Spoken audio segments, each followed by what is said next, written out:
This video is a recording of a live event, about an hour and 15-minute webinar, and it's really packed with all sorts of energy healings and information and explorations into the fine abstract layers of creation.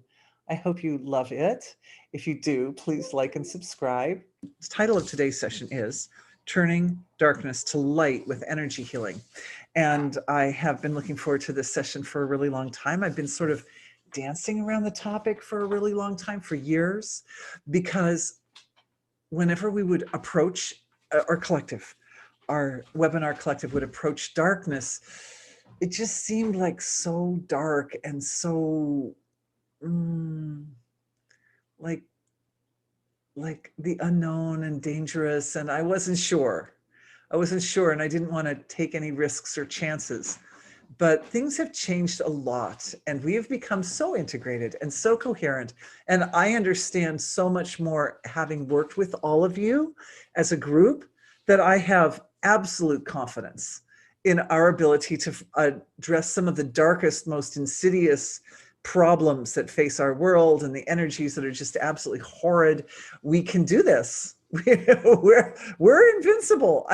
So it's going to be really fine. And as a great, big, beautiful healing collective, we have all the resources to deal with even the worst of the worst. So we'll just do it. Because we've turned a lot of things around, and now it's time to turn around the big things. All right. So what is energy healing? Energy healing is using our attention. We focus our attention. Attention is being. It is source material. It is that stuff out of which everything is composed and comprised. And it's also an infinite source of intelligence, creativity, energy, resource, infinite resource. So attention, you may think, is my attention really that? Because I'm focusing my attention all day long. Focusing attention for people is so effortless. We think, oh, my attention can't really be that powerful. It can't be that amazing and cool, but it really is. It really is. And I have some really interesting examples to share with you guys today about that. So yeah, we focus our attention. And when we focus our attention, we bring wholeness or completion to wherever it focuses. So whatever's incomplete gives rise to, it creates a kind of like a tension. When there's something incomplete, a tension is created, because all this reality is born of wholeness, is born from a place of completeness. And so when something's incomplete, that creates a kind of a feeling of tension or lack of resolution. And then when we bring our awareness to that, the tension gives rise to imbalances, discomforts, suffering. So then from the suffering, we have like a symptom, right? We bring our attention to that. And what the attention does is it completes and it fills in what's missing. And by filling in what's missing, the tension is released, and the symptom, which is a result of the tension, dissolves. So that's basically how energy healing works. It's in a simple form. Of course, as we're going along in today's session, we'll talk more in detail about it, and we'll be practicing energy healing together as a group. And when we do that, then it's a lot easier to understand that kind of abstract ideas that I just laid out about what's energy healing. Then it becomes concrete, because it's like, oh, we just did that. We put our attention, and our attention completed something. And with the completion, the change has occurred. Okay, so there's energy healing in a nutshell. Now, why do we have a few minutes of silence at the beginning of our session? Because that source of creation, that source of our attention, that field of most intimate expression of self is the foundation for all energy healing. Everything we do, anytime we focus our attention is sort of flowing from that place, that inner resource of being. So it's good to start out there to establish and figure out what our individual relationship is with that aspect of self that is eternal, unchanging, absolute. Wonderful. So we'll close our eyes for about 3 minutes. And after 3 minutes, I'll say to open the eyes, and then don't open the eyes too fast.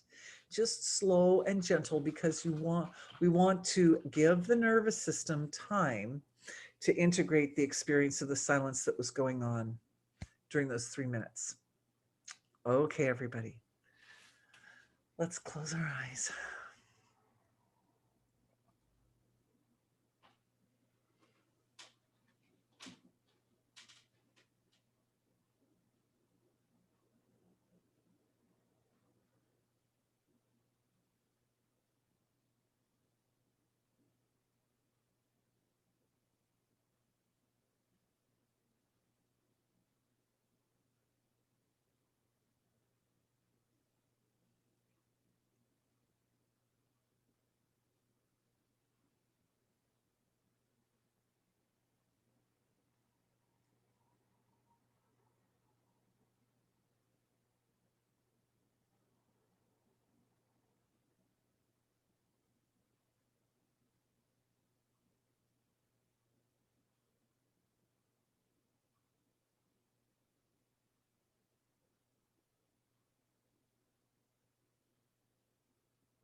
All right.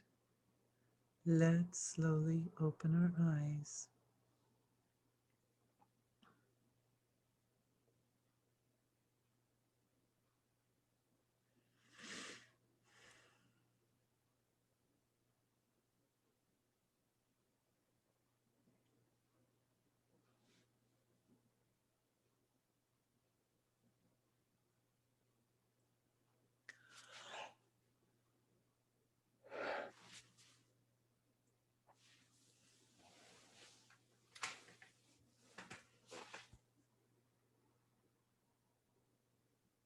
Thank you to the source of creation for being all of us and for being all of our ancestors, for their role in the presence of these lives that we're living.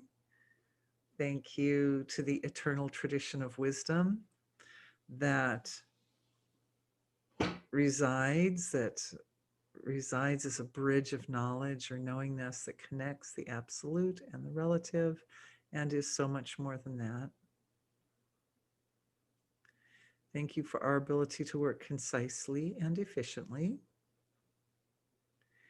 May we go to the seed or the source of all darkness and address that in the highest and best possible way. And may our live webinar tonight, may this time that we have, precious time that we have together, be wonderful and fulfill everyone's hopes and desires for what we can accomplish. Thank you, everyone, so much. Thank you so much for the opportunity to be with you and to do this amazing work. I've been looking forward to this webinar for a long time, and I'm excited to be with everyone and excited to see what comes out of it. So thank you, everyone, for being here. All right. Oh, camera time. All right. So, turning darkness to light. Of course, as always, I have been examining and discovering and diving into this area over the last few weeks. And so I would like to start tonight's session by just sharing with you some of the observations that I've come up with over the last little while. I mean, some of it's from the last few weeks and more concertedly, but a lot of this is something that we've been, I feel as if we've been dancing around the edges of the darkness for years now, really, at least many, many months. And I think it's time to address the core of it directly. So what do we mean by darkness? What do we mean? What's going on? What's going on that makes something dark versus light? First of all, we know we have a foundation of understanding, right? And the foundation of understanding, part of that is our navigational map. And that means that at the surface, there are more material defined structures, and down at the subtlest level, at the source of creation, there's no defined structure, is no quality-less, eternal, formless, neither existent nor non-existent, formless. And the spectrum in between. And we know that the laws of nature differ from the surface to the depths. Like, that's just a given, that different laws of nature dominate at different levels of creation. So here at the material level, where our human bodies, our physical bodies reside, the laws of nature support diversification. That means they support differences.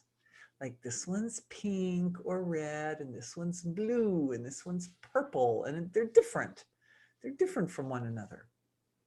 The shirt is white, the necklace has colors, right? So the surface, the nature of the surface is that natural law is kind of like pushing for variance, pushing for differences. The nature, as we go deeper, deeper, deeper to the subtler levels of creation, the laws of nature are more dominating toward unity. And then when we get to the source of creation, is complete unity, like just one wholeness. There's one wholeness of creation, which is experiencing all this universe through each one of us, as each one of us. So these laws of nature,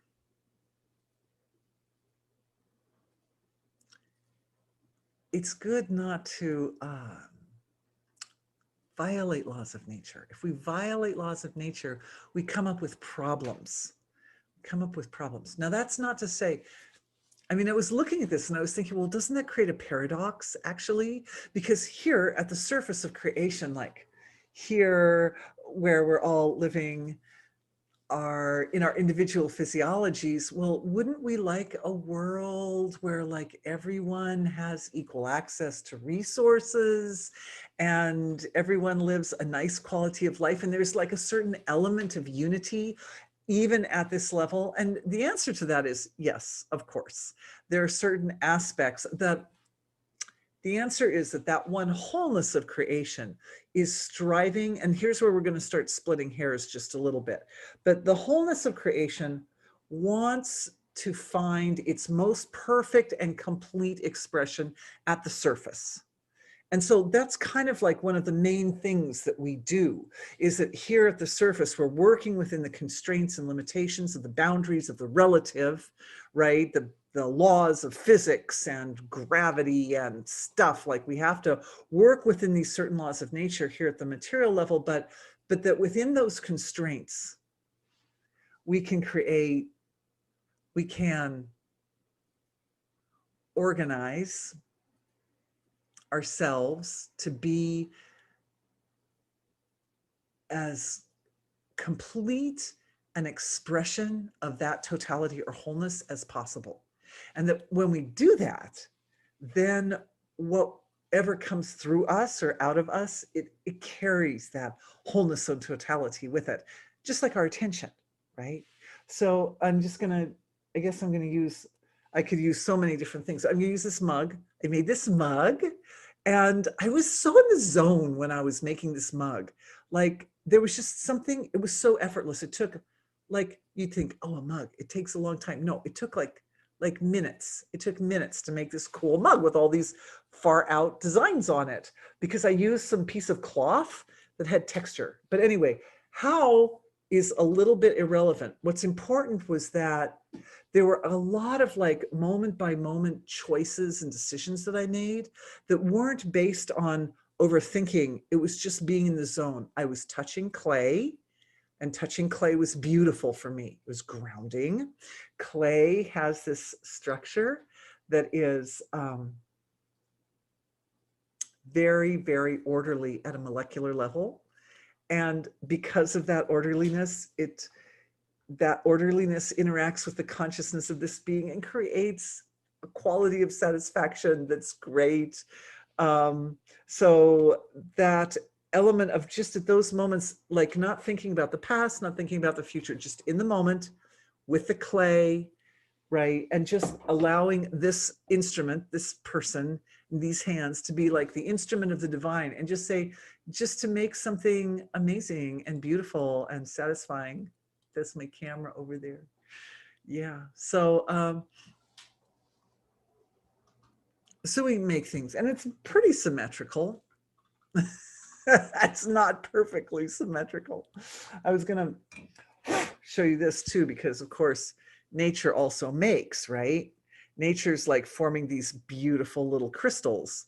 And again, it's the same thing, that at the depths of being, at the subtlest levels of creation, our world is sparkling with light. It's sparkling and it's beautiful and it's orderly.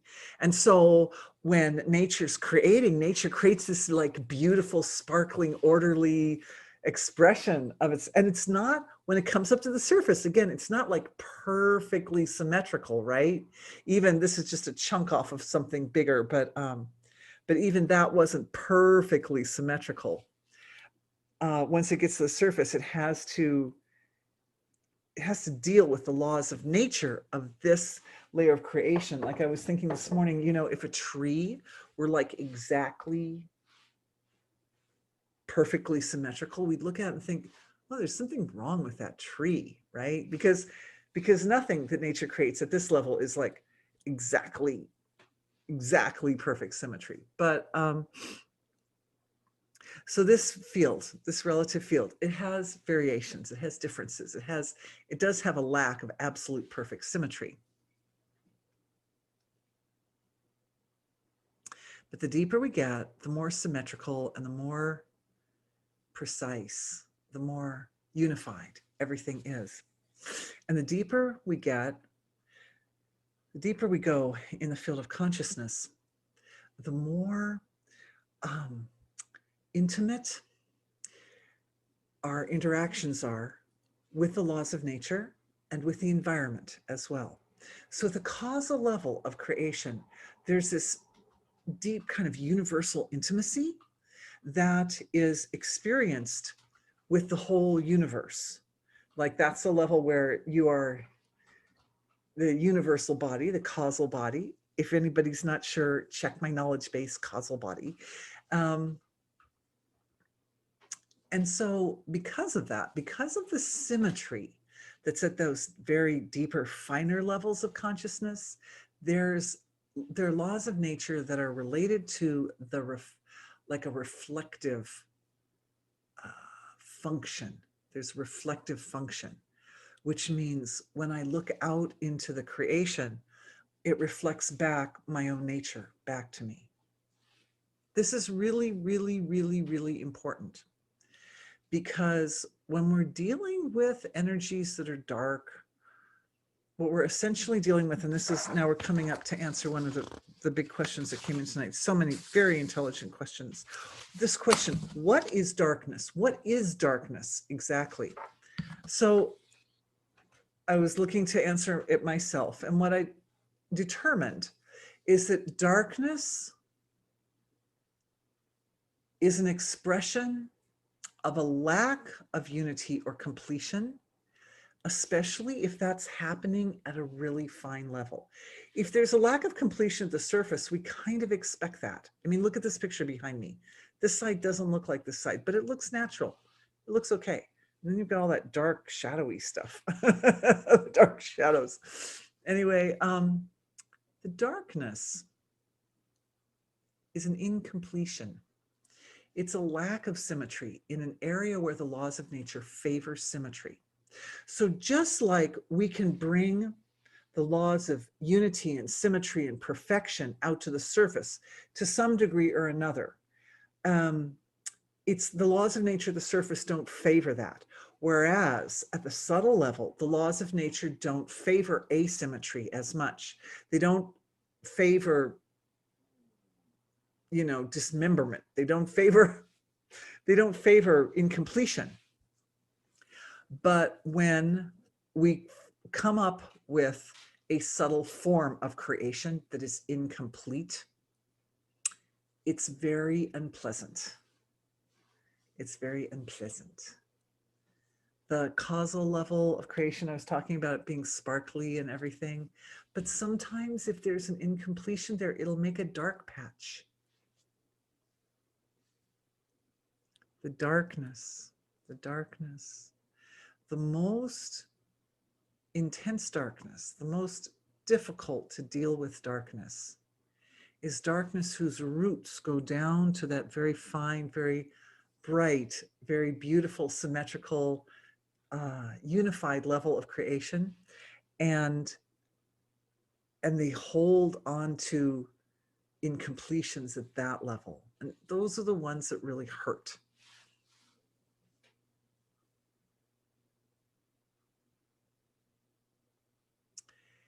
We define that in this world when a person's potential gets cut off. So everybody, is born with infinite, we're all born with infinite potential.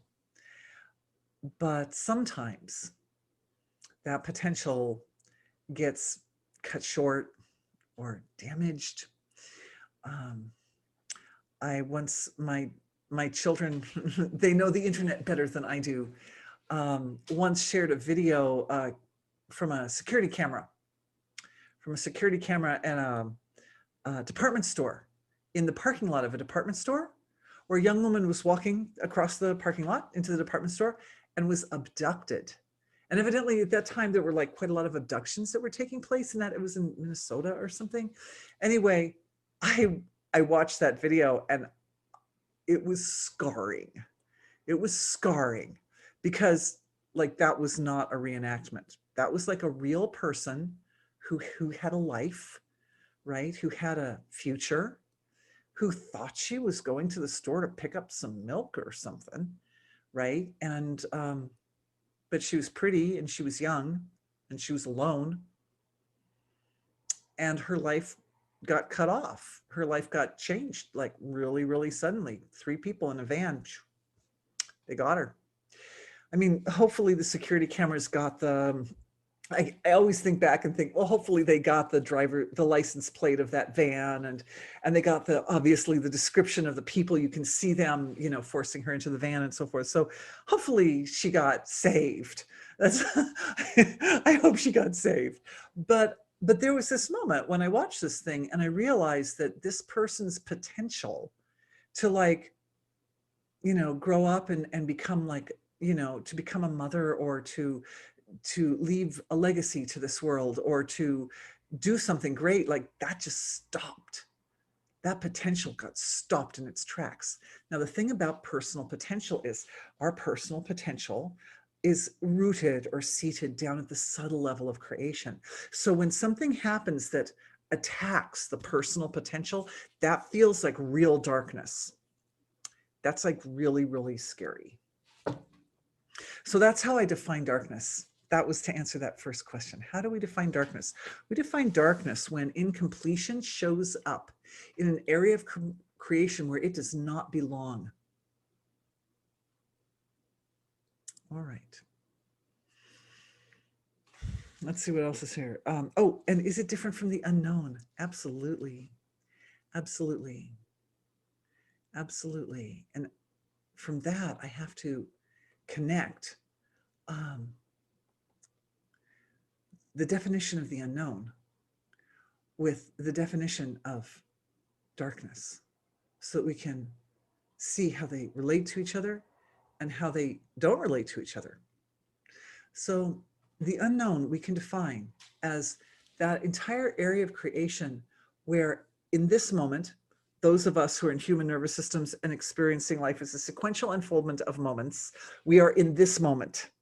So in this moment, the unknown is that area of creation that the divine has not yet explored of its own nature. Now, from the perspective of the divine knows itself through all time. So it's already explored all of its nature. But from the point of perspective of any moment in time, or second in time, or a minute in time, that the whole nature hasn't unfolded yet. The creation hasn't unfolded. So the unknown is the bit that hasn't unfolded yet. And it unfolds by stretching its boundaries. And we are the instruments of the stretch. The laws of nature at the surface support diversity. So that gives us a lot of freedom as human beings in human bodies to explore different possible actions and thoughts and ideas and speech and everything. It gives us we have a lot of freedom to explore it within the context of being human. And sometimes when we explore areas that aren't aligned with the sort of like the inner core of the flow of cosmic intention or cosmic evolution. So the inner flow of cosmic evolution is going like a train running down the track, right? It's just like, and then we're like, oh, what if we explore over here? So we go off to the side a little bit. And what that does is this train running down the track kind of bulges a little bit because somebody's exploring over there, bulges out. And then of course it brings it back again like that. But what that does is that supports the train of the evolutionary trajectory of the universe. It allows it to start to stretch out a little bit more and more and more from its boundaries. Now, of course, the human who experiences going out and then kind of being pulled back in like that, sometimes this is an uncomfortable experience. We could say those people that abducted that girl, right? I'm just assuming she got found because it all got caught on security camera, right? Anyway, yeah, I mean, like they were clearly taking an action step. And this actually relates to one of the questions too, is like, what can we do about human trafficking? Like that's darkness, right? So I'm going ahead and bringing that in already as a theme. It is one of the darker things that we deal with in this world. And it is one of the big things that we have the capability as a live webinar healing collective to actually do something about. I wouldn't bring it up if we didn't have tools. So I'm not just bringing it up to upset everybody. Okay, so those people that abducted that girl, that was an action that wasn't really based on the core of the evolutionary trajectory of divine being. The universe's evolution is aligned with divinity. And so it's evolution that is pure, it's sattvic, it's sweet, it's life supporting. That was an action that wasn't really life supporting. I don't even want to think about what happened. Yeah, rough. That's rough stuff over there. So they pull themselves off of that track. They pull off the track. And then what happens is the further they go off the track, the more tension is created between their actions and that thrust of nature's intention. And at some point they have to come back, because you can't fight the universe. If you're an individual person in an individual human body, you really can't fight nature. Nature's going to do what nature's going to do. What we're doing in our energy healing collective, in this webinar right now, is we are taking this moment to even more perfectly and completely align with nature's evolutionary trajectory. Like right in the middle, like what the eye of the storm, right? The trajectory is going like this, and we're just like lined up. And, everybody has their role. Everybody has their role to play in their thing that they do.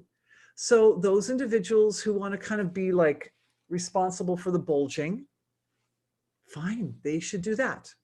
And those individuals that would like to anchor the internal positioning of totality, then they should do that. Because the more we're anchoring in the center, the more those people who are diverging from natural law are going to have a smoother ride back in again, right? Because if the thrust of evolutionary trajectory is really powerful, and like there's plenty of anchoring right heavy duty in the center, then people can't get too far off. They get a little bit off and nature goes, no, come back like that.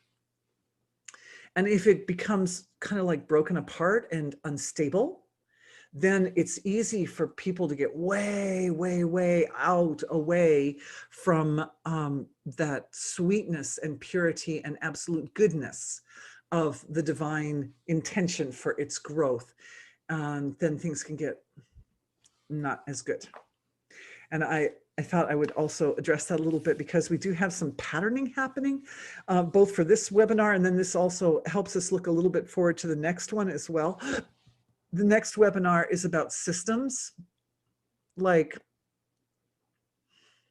individual systems, like systems of our bodies, right? Circulatory, respiratory, lymphatic, nervous system, but also collective systems. And that's where the collective systems, they interface a bit with today's topic. So political systems and the media and the entertainment systems and the economic systems, all these systems. And what we're seeing right now is a little bit of a shaking through the systems of our culture and of our world. It's shaking apart a bit. So what does that mean? That means that incompletions that are sitting at a deep level are causing at the surface more instability at the surface. So part of what we're doing in our healing collective tonight is we're drawing ourselves in an integrated fashion into the deep core of the flow of nature's evolution, of the cosmic evolution. By doing that, it's like building a foundation under a big building, that the systems are becoming a little bit unstable out at the surface. And so in order to counteract that, we need to come in and we need to stabilize more, form more formation at the core, energetically. Now, what that means for us as individuals is that individually, we are also stabilizing our connection to the core of creation. And this stabilization happens through the cord of light. The cord of light. The cord of light is a feature of the astral body that runs from the crown of the head down through the body, and it connects to divine being out the top, and it connects into the core of Mother Earth through the pelvic floor. And then, of course, Mother Earth has her cords, and it's a whole web of life. There's lots of cords everywhere, but we have our individual like main cord. And of course, our astral bodies are made of many, many, many, many cords, but there's this one great big mama cord that runs right through the center. So that one, that's our connector there. And that's really, I would say that's step one of aligning with the evolutionary trajectory of natural law. Hang on. Yeah, so that feels smoother. So we're just feeling, and what are we doing? We put our attention on the cord of light, right? We put our attention into the cord.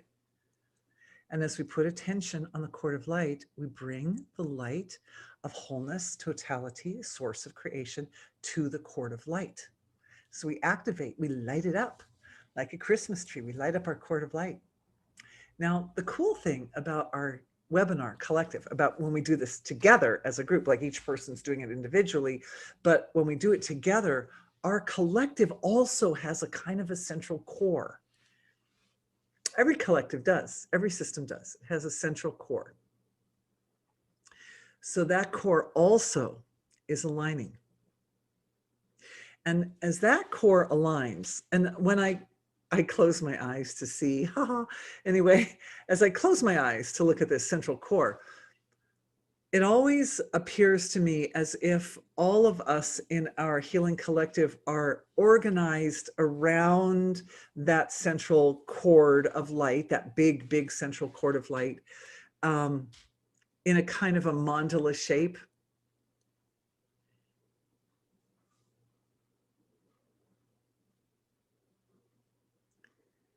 And I'm looking at that, and I'm kind of like, I'm asking being, it's my favorite part of the webinar when we're like off script, basically. And I get to just close my eyes and look in and tell you what I see. So I'm just asking being about that sort of central cord, like a bundle of sticks, right? Because each one of us has our own central cord, but when we bundle them together, they're invincible, they're unbreakable. Also, our cords of light are also flexible. They're not brittle like sticks, like dry sticks. They're malleable, they're stable, but they're also flexible. So stability and adaptability, both. And these two qualities of stability and adaptability are increasing in our collective core.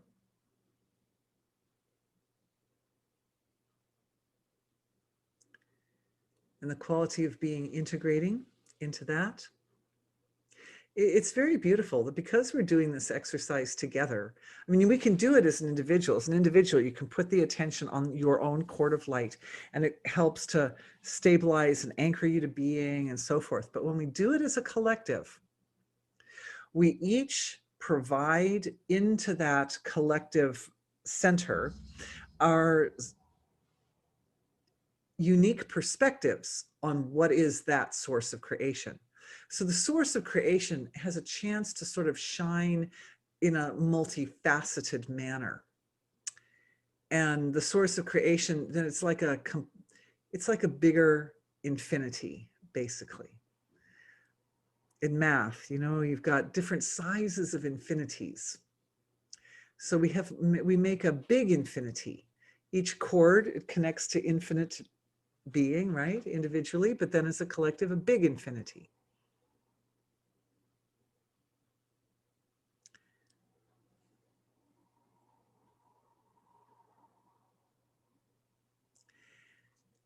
more integration is happening.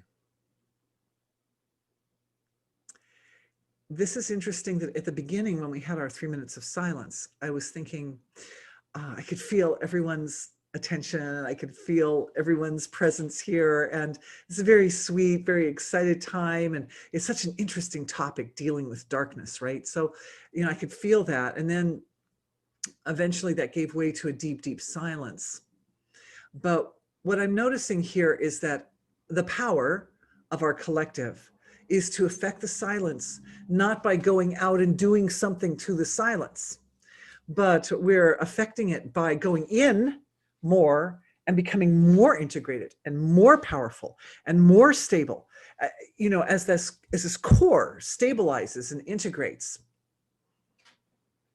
we're gaining more access to resources, universal resources, the Akashic record, of course, wisdom archives of various types and varieties, energies too, like specific types of resource of energies, looks like. It's very interesting. We're addressing turning darkness to light. So what we're doing is there's like our group is gathering. There's a time for everything, right? Time to gather. So what we're gathering are those expressions of light energy which specifically directly counteract the incompletions of the darkness at the subtle levels of creation. And as I mentioned earlier in this webinar, I talked about how any incompletion that directly attacks a person's potential, your potential as a human being, and the potential of your soul, and the intention of your soul, like, I came to this life to do something, right? And then if it gets cut short, it's like terrible. That's why it hurts more. If like a child dies, it hurts. If somebody dies and they're quite elderly, you think, well, they had a long life and they did all the things that they wanted to do. But if somebody dies when they're really little, it's like that's a kind of darkness, right? And again, it's attacking that potential that person had the potential in their life to do things, to grow to adulthood and to accomplish things in this world. And the soul did too. Each one of us is an expression of divinity, of divine being, and divine being wants to evolve through our experience. So, what hurts is that idea of, that evolution that had the potential to evolve through that physiology. It's not going to get to do that. It's very uncomfortable. So there are certain types of incompletions that are rougher or less comfortable than others. And so we're addressing those. What's happening is our healing collective is infusing itself. It's self-infusing. The being is doing it. It's like, oh, look, there's a healing collective. Very good. Very good. I'm shining through multifaceted here. So it's filling all the facets with these different expressions or qualities of light that complete those incompletions, that directly address in the most uncomfortable way the incompletions that affect life here on the surface of our world in the most uncomfortable way. One of the things that I see being addressed is a vicious cycle. This vicious cycle is based on it. The vicious cycle has at its root karma, and the mother thread of the karma is a root of illusion. And the illusion is that if a person suffers, if a person is uncomfortable in any way, that is proof that they are not connected to the source of creation, that they are not divinity incarnate, and that they are absolutely deserving of pain, more pain. And the problem is that if the pain is already there, and then we sort of add on to it, couple in this idea that the pain is proof that you're separated from creation, which means a further incompletion, right? It's like a illusion that draws an incompletion, and it's a very deep incompletion. The incompletion of that I'm separate from the creation, I'm separate from the rest of the creation, I'm separate from the source of creation, that directly attacks ego or sense of self. So it's a belief that couples together with an experience of suffering or pain or discomfort. So the discomfort is there at the gross material level, the symptom of the discomfort. And then that couples with this idea that because the pain is there, then I'm incomplete. I'm incomplete. And of course, you can see how that can become a vicious cycle, right? Because the incompletion is itself a form of suffering, which gives rise, which exacerbates the suffering on the surface, which causes more feeling of incompletion, which exacerbates on this and goes, it bounces back and forth, back and forth, back and forth. And that's a fairly common, like I'm seeing it out in the collective. I'm seeing it in the collective, not for us. We're here in the core. We're here in the core of being. And the core of being, we are able to provide a perspective of witnessing on this particular vicious cycle. And we're doing a search for other vicious cycles that are anything similar, like anything like that, where it like snowballs into something from one thing bad to like really a lot bad.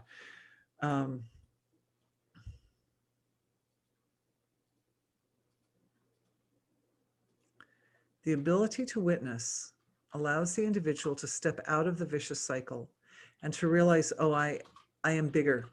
I am bigger than the suffering, and I am bigger than that belief. But it's been sitting on our collective consciousness. It's been sitting for a long, long time. It's been sitting for centuries and centuries, ancestors and past lives. It's deep in the collective mind that because I suffer, it's proof that I'm worthless. It's proof that I don't deserve. Witness, we just have to witness the whole thing. So we're providing an anchor to the witness. Now, I'm asking being, how do we implement the witnessing quality, which is essentially the solution to that vicious cycle? How do we implement it in such a way that everybody gets it? Like how can, and here's where Dharma comes in. Oh, we've talked about Dharma a lot. For those of you who are new and not sure, you can look DHARMA, you can look it up on the knowledge base. We can make a link right there, when we publish this video to the knowledge base Dharma. Dharma has the four legs, as you know. One of them is truth. And that kind of goes along with the witnessing, because when we're witnessing, we're in a place of absolute truth and we're seeing everything for what it is. We're seeing, oh, that's just illusion. And oh, that's just, a false belief, basically. And that's an experience that I'm having, but it's my experience. It's not me. I'm the experiencer, right? So that kind of goes with the truth. But what's coming up from our healing collective is this compassion is coming together with the truth, because in order to extend the witnessing ability out to the collective consciousness where it's needed through time as well as space, so that it supports our ancestors and it supports us in the past when we were confused or we didn't know.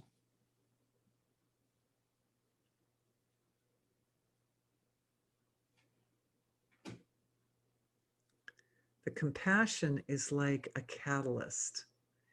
It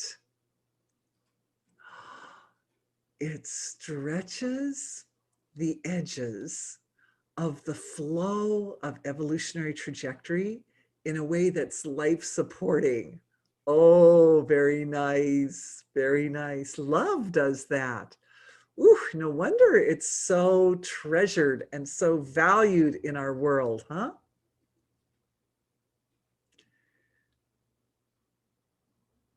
And what I'm seeing happening is I'm seeing, this is how we're doing it. I'm just watching how we're doing. I'm reporting to you.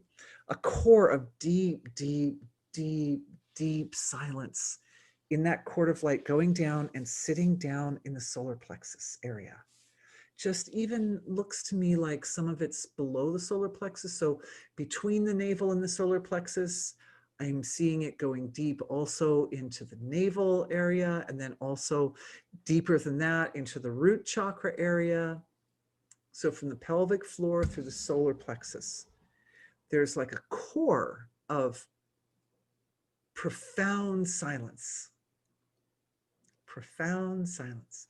So the witnessing in us, and this is happening in our physiologies, the witnessing in us isn't just a kind of a natural silent. I know a lot of you guys are witnessing all the that out there. That just comes with the evolution of consciousness. But this is visceral. This is deep in the body. This is deep in the body. And we know that's where our microbiome is, right? So this is also bringing that silence to everyone's microbiome. Now, the microbiome, thank you to my darlings out there. Thank you to you guys for researching stuff that I say as I'm speaking it. And one of the previous webinars, one of my magnificent computer geniuses came up with this number that there are 370 trillion gut bacteria, or, members of the body's microbiome. So all of a sudden we have not just our healing collective of our couple hundred human bodies who are sitting here taking part in this process. But now we have each human body has its 370 trillion gut bacteria who are also witnessing reality from their point of perspective. We've suddenly become a very large, very powerful healing collective.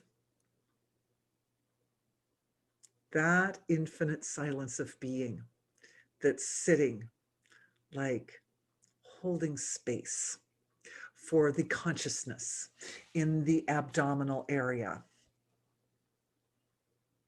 provides the witnessing experience for everyone's microbiome.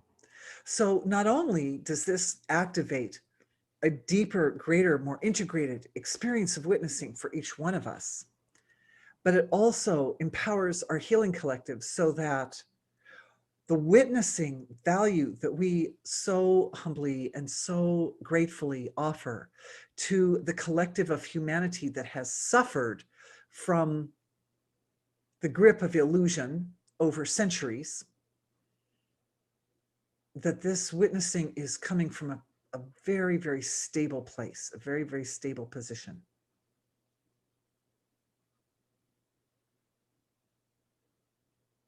The microbial level of our earth talks to itself, like the microbes in your body, they talk to the microbes in the air and the microbes in the water and, in the food, and just there's a flow. And I think the love is part of that process, because love, as I said, is a kind of a catalyst for the healing process. It's the motivator for why we're even doing this work.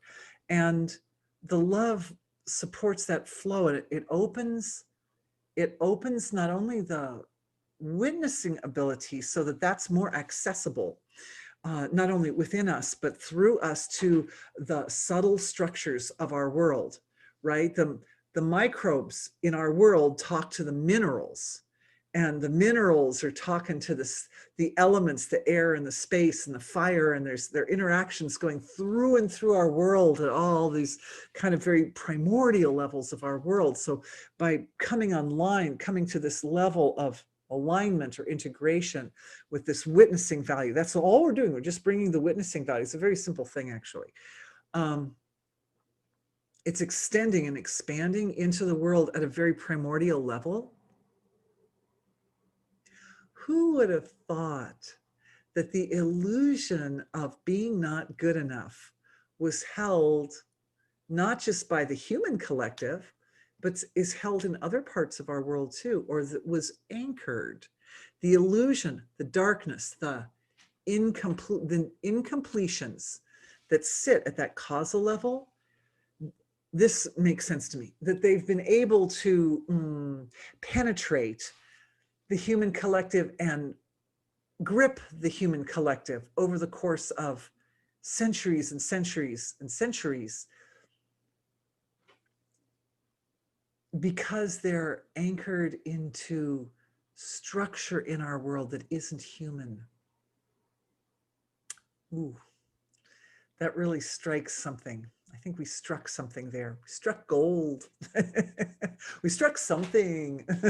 I'm not sure if it was gold, but yeah, it feels like we struck right there. So what it means is that in order for us as a healing collective to address that and to heal it, we have to ourselves settle our awareness down so that we're functioning from that really deep collective level of our own nature, and then bring the light forward from there, which is exactly what we're doing. So I'm just basically, I don't want to say anything rude about anybody, but you know, I'm doing that thing that you do when you find a piece of technology and then you take it apart and you reconstruct it by taking it apart and like seeing how it was made, something like that. Like this is what we did. We went and we did the healing. And now I'm just telling you what we did. So we all understand what we did. And if you didn't get that, don't worry, because you will get this recording and we can listen, you can listen again. And after so many months, we'll put it up on YouTube and everybody in the world can join us for this. Yes, if you're joining after many months, you are still joining us. We can do it. We're doing it together. All right. Oh, that was amazing.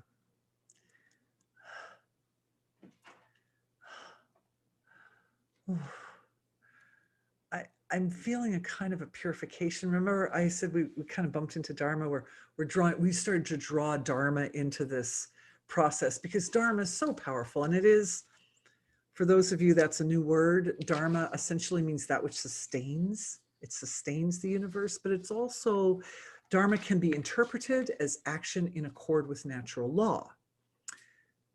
Right action, action that does not accrue karma. Dharma. It's different. It's kind of like the opposite of karma, sort of. I think yagya is technically the opposite of karma, if we're thinking of karma as like actions that create ill effects, but it doesn't matter. The point is that at that subtle level, there are different ways to create, lots of different ways to create symmetries. So we're working with subtle concepts, dharma, karma, yagya. And so when we're down at that subtle level, in those subtle concepts, they create all different types of symmetries, which brings me to a point that I wanted to talk about. I wanted to bring you guys a metaphor, because the work this healing we just did was quite abstract, but it was absolutely wonderful and absolutely cleansing and purifying, particularly that one vicious cycle of, because any suffering is proof that I'm a terrible person, and because I'm a terrible person, I suffer, and therefore my suffering proves that I'm more terrible, and like that horrible thing. So that this healing that we did carries the intention to clear that. We'll see, but I think it should. Why not? Because we're just doing it on the level of consciousness, and the vicious cycle just exists on the level of consciousness, right? So why not? It's a done thing. It's done. It's done. It's done. Purification. I was saying I was noticing purification along with that. And purification kind of goes along with that too. It's that tapas side of Dharma, where you let go, and orderliness. Purification leads to progress because it creates orderliness. So all four of the legs of Dharma are fully engaged. They're fully connected. They're fully supporting that healing. Very nice. I wanted to say about the incompletions. In music,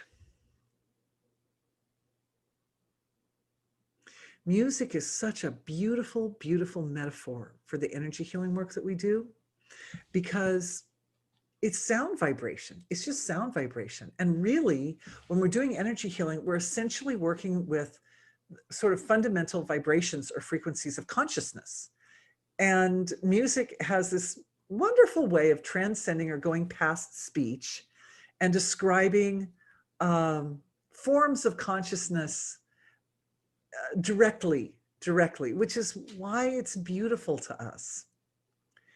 And I actually have my flute here. Oh, I brought my flute to the session tonight, just in case I wanted to give you guys some examples. Oh, look, people like it. Okay, I'll play. I wasn't gonna play songs though. I was gonna give you examples of what energy does with the flute. Okay, so that's okay, right? We can do that. I would like to explain something first, and then I will example it for you. And by the way, I'm not even warmed up, but I don't care. I'm not trying to play a song. I'm just trying to give you examples. And that is that at the surface, I mentioned the laws of nature support diversity. So that means differences. So the common scale, the common way we think of a series or sequence of notes in this world, in this relative world, born of geometric relations. I'm warming up, my flute's really cold because I wasn't playing it. I have to warm it up just a little bit. It gives rise.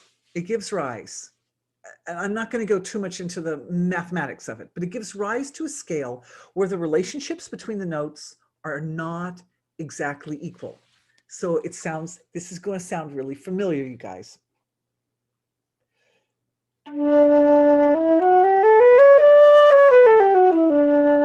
Yeah, that's a D scale, right? And the spaces between the notes are different distances, and this is what gives that particular scale its characteristic personality, you could say.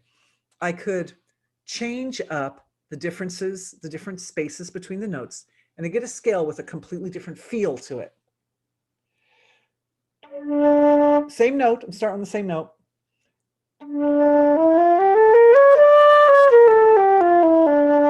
Yeah, so one has a more happy schmappy feel. The other one has more of a blue, kind of moody, sort of mysterious feel.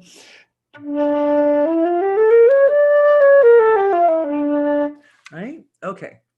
So then I'm a little bit low. I should probably be picking up a higher note. But anyway, when we get into the subtler levels of creation, we get to more unified forms. And so then we get forms that are more symmetrical. A really good example of a symmetrical scale is a chromatic scale where the space between every note is exactly the same distance.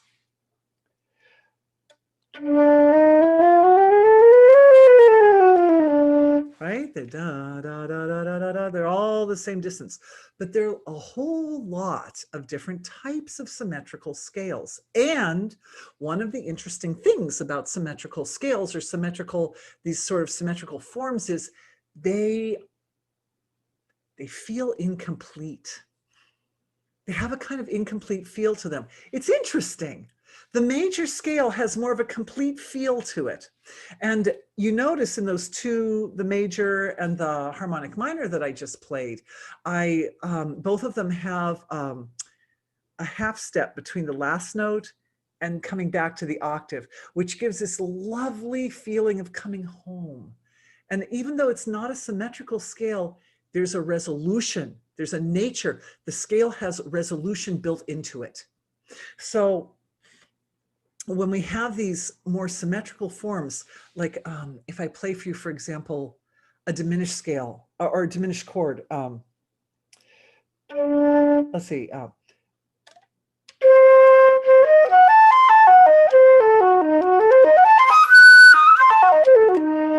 That's a diminished chord, and it's completely symmetrical. The space between every note is exactly the same, but you notice when I play it, how it's got this kind of super creepy sound to it, right?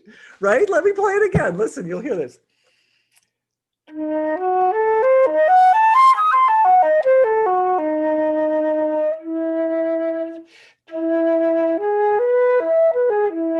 Because it wants to resolve, right? It wants to, what I did was I played the diminished scale, but then I played a resolution for you. And the resolution was built out of one of those scales that's not symmetrical.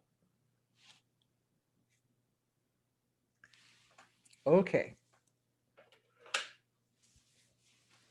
The thing about an symmetrical scale that's like kind of made of more like consistent forms that are found more at the finer level of creation is that they have a kind of dissonant sound to them. I could play several other examples and you would see they all have a kind of a dissonant sound to them. Everything in creation is trying to get home. Everything in creation is trying to get back to wholeness or completeness. Everything wants to be the most perfect expression of its full potential, which is divine being expressed at that level of creation, whatever level that is. So I really enjoy playing my flute. It brings me bliss. Even playing dissonant chords brings me bliss. Yeah, it's all trying to get home. So even the darkest, most malevolent, most insidious, most painful or suffering energies in this world, the deepest darkness, the most incomplete form of creation is still trying to get to the light. They're all trying to get to the light. I discovered it. I want to tell you a little bit story about working with some of the darker energies in creation, because I had to go through a period where I was working with them quite a lot. Not so much now. Now I get to work with you guys, which is really a lot more fun in some ways. It's really satisfying from an individual level. From the angle of totality, it's all just working. It's just working. But it happened to me many decades ago, several decades ago, that I was, oh, look, she starts to talk about the darkness and the camera goes off. Oh, there it goes. It comes back again. Thank goodness. Yeah. So several decades ago, I was teaching TM. I was teaching meditation. And back in those days, I was in Denver, Colorado. And back in those days, the TM centers were often big, old, beautiful buildings, like big old homes, like elegant. The idea was to have an elegant, professional, very nice location to be the center for the teaching of the meditation. So we were in this home, and it was quite an old home. It had been built around the turn of the century, and very beautiful with, you know, indoor pillars and mahogany built-in cabinets and nice, it was very pretty, stained glass windows, very pretty, big fancy pants stairway. And one day I was standing in the kitchen and I had this moment where I did not feel alone. I felt attention. Remember, we've talked about this, how powerful our attention is. When we focus attention on something, you feel it. And if someone focuses their attention on you, you feel it, right? So I felt like attention. I felt attention. And I looked up and I looked in the direction that the attention was. There was nobody over there. There was nothing over there. There was a bit of a flash. But ever since I was a little girl, I always saw subtle beings as like a little bit like the way these flashes of light are coming around here, a little bit, something like that. I saw flashes, different types of flashes, movements of light, movements of energy, like that. So I saw one of those movements of energy. And I felt the attention very kind of focus like that, focus on me. And I noticed how when one is in the presence of another being, there's a tendency for whatever's the quality of the attention that's coming, for my being to reflect it. It likes to be like a mirror. I reflect it back. And so there was this kind of reflective type of interaction that was taking place. And I found it immensely creepy. I was in my 20s and I didn't feel like I had a lot of confidence to deal with that thing. And I also felt that it was an old energy that may have been in the house for a long time, and other people hadn't had the sensitivity to pick up on it. And so they didn't see it. And so it had been like hanging around. It was just waiting. It was waiting for someone to set it free, essentially. And I ended up doing that. I realized that even though it was an energy that was a little creepy and it was a little bit unnerving, it was sort of unnerving to feel like you're being looked at by someone who doesn't have a physical body. But I was at that time at least able to get past that unnerving feeling and just be, and realize also that I realized that there wasn't like a lot of malevolence in it. It was creepy for sure, because I was in that space that was no body, but the attention was there and the reflection thing was there. So I was like feeling the thoughts and feelings like inside me as if they were my own thoughts and feelings, which was really kind of woo. But then that's when I realized, well, it's not exactly malevolent. It's just lost.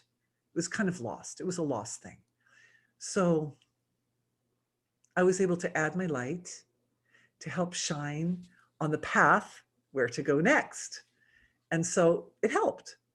And just one more time, I noticed it. And that was just long enough as a kind of a thank you. And then it was gone.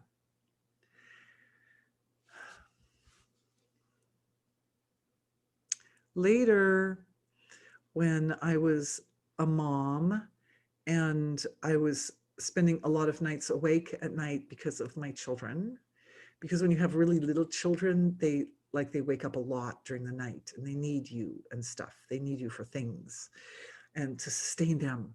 And so I found myself frequently, at that point, I felt like I was like a magnet and stuff was coming a lot. I was finding the presence with me a lot, different presences, needing support in all different types and varieties. And some of them really were malevolent and some of them really were suffering. The malevolent ones were mostly malevolent because they were just suffering so much. Oh, for heaven's sake. I just looked at the clock. We just did our whole hour and they're like all these cool questions that came in. Oh, for heaven's sake. Well, I guess I'm ending with a story. And then I think what we need to do is, you know, I love your questions and I honor you for asking such intelligent questions and such good questions. So tomorrow we will start right in on questions. But I think just the upshot, I don't want to talk that much about myself anyway. What we're doing in these webinars, it's important, is the healing that we're doing. So I would like to say, and I think it would be good to end on this note, is that there are malevolent forms in our world that are really big, that aren't just like as an individual. I worked with certain types of malevolence that, or these, you can call them disembodied spirits or life forms that were unhappy or miserable or whatever, and helping them. But as a collective, we're in a unique position to work with the types of forms, and this is what we shall be doing tomorrow as we're answering questions. We shall be working, and I even wrote down the names of certain forms, but we're working with these forms that are born of collective intention. And I only just learned this week. I only learned because my children, they're on the internet way more than I am. They're like the gods of the internet. They can find anything and they're great. So yeah, there is, my husband just read the article yesterday about how part of the despair that we are feeling at this time in history is born of the fact that there's a deep mistrust of a lot of the larger collective forms that administrate our world, right? There's a lot of mistrust. There's mistrust in the truth that comes through the media. There's mistrust in our political leaders to act with integrity. There's mistrust in the business area, and that there's a group I just found out about called the World Economic Forum. Has anybody ever heard of the World Economic Forum? Well, this is a kind of private club of individuals. Oh, good. A few people have heard. Good. I'm glad you've heard of them. We need to address this.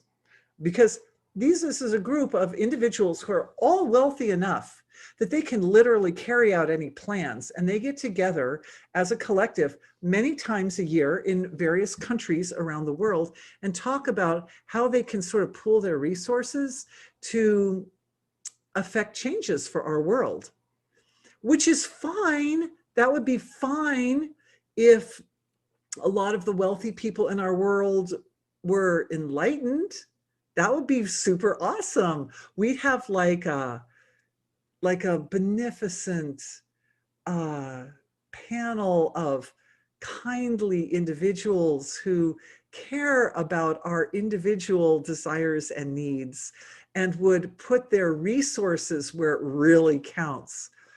But because of the economic structure of our world, actually the people who are in those positions are often looking to gain more and more personal power, and also expand their own personal holdings, even if they've already got so much money that they can't possibly spend it all in one lifetime. So their motivations, maybe not all of them. I mean, I would hope that there's some individuals there that are enlightened. God bless them. Just God bless them. But the fact is that the motivations of a lot of them aren't the most savory.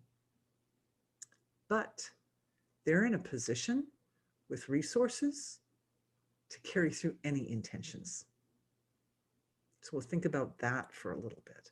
So I think our job, our Healing Collective in our webinar, is to provide a counterbalance, to provide the resources that can turn even the most imbalanced form into a balanced form. We can resolve those dissonant chords by bringing them home to the tonic. That's music language right there. But what that means is we provide the pieces that are missing at the fundamental, really abstract levels of creation, just like we did in tonight's healing session, in such a way as to allow even the most incomplete forms to fulfill their potential in this world, to support all good. All right, my dearest ones, thank you for being with me. Thank you for the great questions. Of course, my camera goes out right at the end. It was really fun. And I promise I'll go over all the questions and we'll go into questions tomorrow, and we shall go into systems.